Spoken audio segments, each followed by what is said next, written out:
श्री शिवाय नमस्तुभ्यम।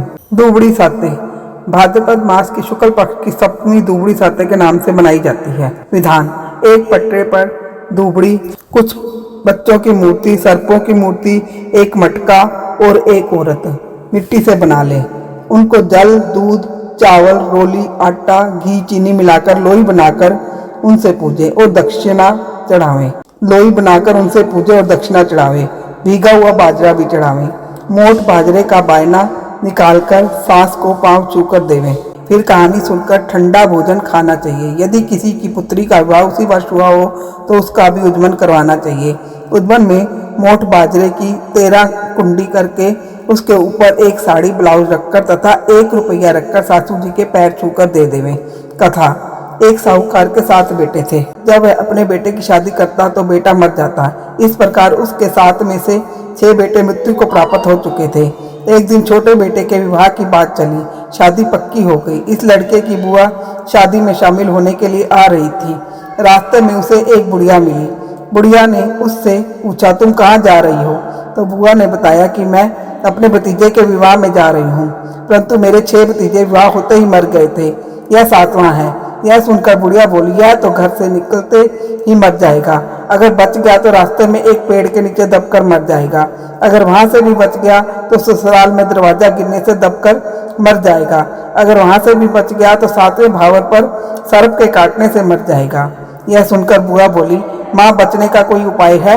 तब बुढ़िया बोली, है तो सही, परंतु कठिन है। सुन, तुम लड़के को पीछे के रास्ते से निकालना। पेड़ के नीचे लड़के को मत बैठने देना। ससुराल में भी पीछे के दरवाजे से लेकर जाना। भावरों के समय कच्चे करवे में कच्चा दूध और गर्म लकड़ी लेकर बैठ जाना। जब भावर पड़े तो उसे डसने के लिए सांप आएगा तो उस सर्प के गले को गर्म लकड़ी से दाग देना। बाद में सांपिन आएगी और सांप को मांगेगी, तब तुम अपने 6 भतीजों को मांग लेना, वह उन्हें जीवित कर देगी। इस बात को किसी को बताना नहीं तो तुम और वह सुनने वाला दोनों मर जाओगे। लड़का भी मर जाएगा। बुआ घर पर आ गई। जब बारात जाने लगी तो बुआ अपने भतीजे को पीछे के दरवाजे से निकाल कर ले गई तो घर का मुख्य दरवाजा गिर गया। बारात के साथ बुआ भी जाने की जिद करने लगी। सबने मना कर दिया, परंतु वह नहीं मानी। रास्ते में बारात एक पेड़ के नीचे रुकने लगी तो बुआ ने अपने भतीजे को धूप में ही बिठाया। दूल्हा के बैठते ही पेड़ गिर गया। सब बाराती बुआ की प्रशंसा करने लगे। बारात वहां से लड़की के यहाँ पहुंची तो यहाँ भी बारात पीछे के दरवाजे से ले जाने के लिए बुआ ने कहा। बुआ की बात मान ली गई। पीछे के दरवाजे से जैसे ही वर अंदर घुसा तो घर का मुख्य दरवाजा गिर गया। जब भावरें पड़ने लगी तो बुआ ने एक कच्चे करवे में कच्चा दूध मंगवाकर और भट्टी में से एक गर्म लकड़ी मंगवाकर अपने पास रख ली। जब 7वीं भावर पड़ने लगी तो सर्प आया। बुआ ने दूध से भरा करवा सर्प के आगे कर दिया। जब सर्प दूध पीने लगा तो बुआ ने सर्प के गले को जलती लकड़ी से दाग दिया।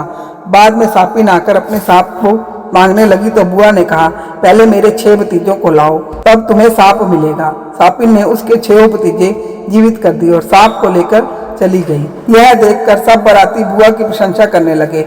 बारात के घर वापस आने पर बुआ ने सप्तमी के दिन दुबड़ी की पूजा की। इसी कारण इसको दुबड़ी साते कहते हैं। दुबड़ी मैया, जैसी तूने बुआ के 7 भतीजों दिए वैसे ही सबकी रक्षा करना। जय हो दुबड़ी माता की। श्री शिवाय नमस्तुभ्यम। बिंदाई जी की कहानी। एक ब्राह्मण था। वह प्रतिदिन सुबह नदी पर स्नान करके आता, गणपति की पूजा करता था। ब्राह्मणी को इससे चिढ़ होती थी। एक दिन उसने जब ब्राह्मण नदी पर गया हुआ था तब गणपति की प्रतिमा को छुपा दिया। ब्राह्मण स्नान कर लौटा और प्रतिमा के लिए पूछा तो उसने नहीं दी। ब्राह्मणी बोली, मैं दिन भर खटती रहती हूँ और तुम निखट्टू पूजा के बहाने आराम फरमाते रहते हो। ब्राह्मण बोला, तू कुछ भी कर ले, मैं तो मेरे गणपति की पूजा किए बिना अन्न का एक दाना भी मुंह में नहीं डालूंगा। उन दोनों की नोक-झोंक देखकर गणपति की प्रतिमा हंसने लगी। ब्राह्मणी को गणेश जी को हंसता हुआ देखकर और गुस्सा आ गया। वह बोली, वो पड़ी तुम्हारी मूर्ति। फिर ब्राह्मण ने पूजा की। गणपति ने उनकी भक्ति से प्रसन्न होकर कहा, तुझे मेरी पूजा करते कई बरस हो गए, मैं प्रसन्न हूँ, बोल क्या इच्छा है तेरी? ब्राह्मण ने कहा, अन्न चाहूँ, धन चाहूँ और जगत के सब सुख चाहूँ। गणपति ने कहा, तूने तो सब कुछ मांग लिया, जा दिया। ब्राह्मणी भी इतना प्रताप देखकर गणपति की पूर्ण श्रद्धा के साथ पूजा अर्चना करने लगी। हे गणपति महाराज, जैसे ब्राह्मण को सब सुख दिए वैसे ही सबको देना। श्री शिवाय नमस्तुभ्यम।